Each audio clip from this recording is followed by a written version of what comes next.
আসসালামু আলাইকুম। আমি অধ্যাপক doctor Mohammad Diljar Rahman Khan, Hahnemann homeo কন্ট্রোলের পক্ষ থেকে আপনাদের সবাইকে জানাচ্ছি অভিনন্দন এবং শুভেচ্ছা।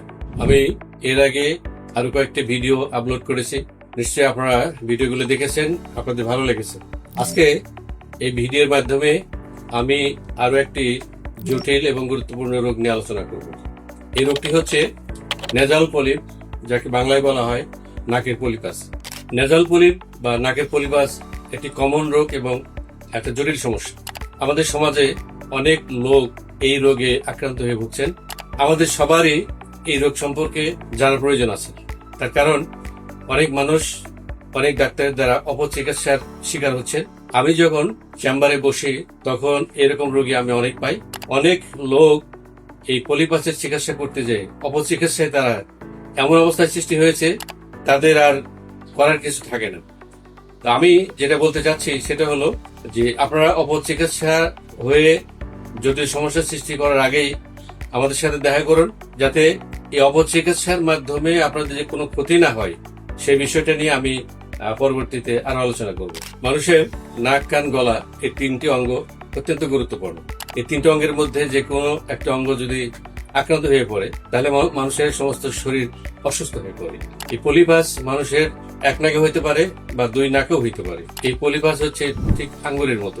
মেয়েদের চাইতে ছেলেদের এই পলিপাসটা বেশি হয়ে থাকে, তারা বেশি আক্রান্ত হয়ে পড়ে। এখন আমি আপনাদের জানাবো এই পলিপাস রোগটি কেন হয়।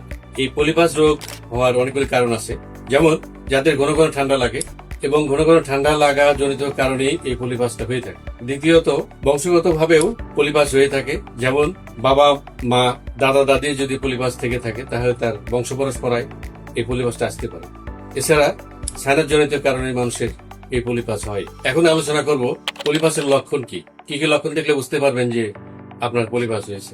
পলিপাসের লক্ষণগুলির মধ্যে আছে যেমন ঘন ঘন ঠান্ডা লাগা, শ্বাসকষ্ট হওয়া, মাথা ব্যথা হওয়া, নাকের ঘ্রাণ শক্তি কমে যাওয়া, খাদ্যদ্রব্যের স্বাদ কমে যাওয়া, নাক ডাকা, চোখ দিয়ে পানি পড়া, এগুলো হচ্ছে পলিপাসের লক্ষণ। এই লক্ষণগুলো যদি আপনার মধ্যে থাকে তাহলে আর কাল বিলম্ব না করে এখনই কোনো অভিজ্ঞ হোমিও ডাক্তারের সাথে পরামর্শ করুন। অপারেশন ছাড়াই হোমিও ওষুধ সেবন করলে এই রোগ থেকে মুক্তি পাওয়া সম্ভব। পলিপাস সহ যে কোনো জটিল রোগের চিকিৎসা পেতে আমার সাথে দেখা করতে পারেন। এছাড়া অনলাইনে চিকিৎসা পেতে হলে এবং অনলাইনে পার্সেলের মাধ্যমে ওষুধ পেতে হলে স্ক্রিনে যে নাম্বার দেওয়া আছে এই নাম্বারে যোগাযোগ করুন।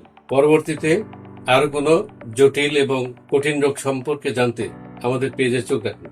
সবাইকে ধন্যবাদ জানিয়ে আজকে আমার বক্তব্য এখানে শেষ করছি। আল্লাহ হাফেজ।